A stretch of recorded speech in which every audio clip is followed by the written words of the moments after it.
Happy Thanksgiving, everyone.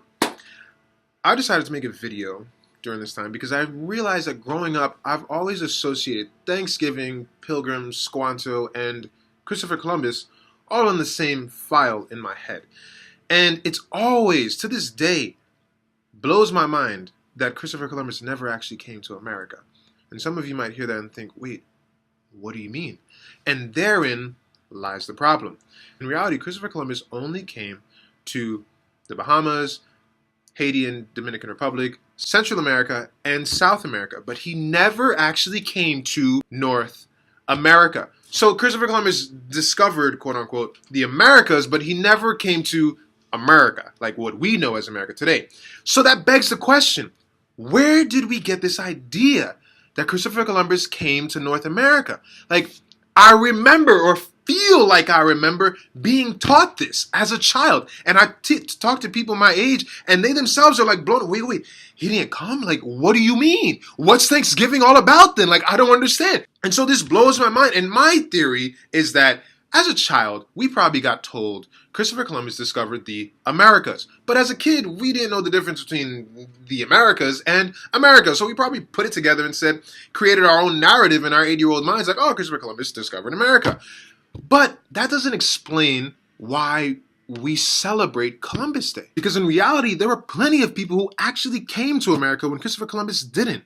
There were the Chinese who came at some point, Native Americans who came obviously and stayed. There were the Vikings. Leif Erikson came in the 1000s and discovered Greenland. Then there was this guy named John Cabot who came in 1497 and discovered Newfoundland.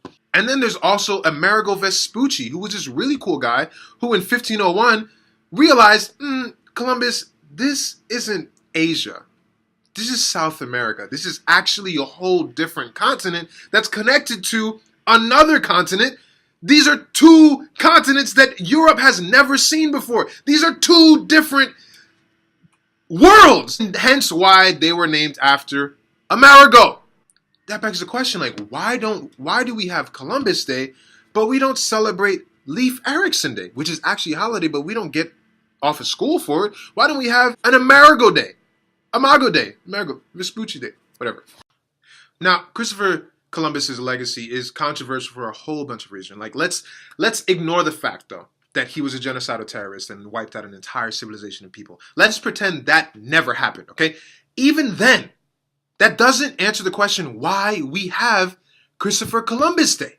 Like, it's literally the same thing as having Attila the Hun Day. This man has no bearing on our history. So why is Columbus Day an American holiday? And for that, there are two interesting but anticlimactic reasons. The first, plain and simply, is because Americans don't like the British, or didn't, historically.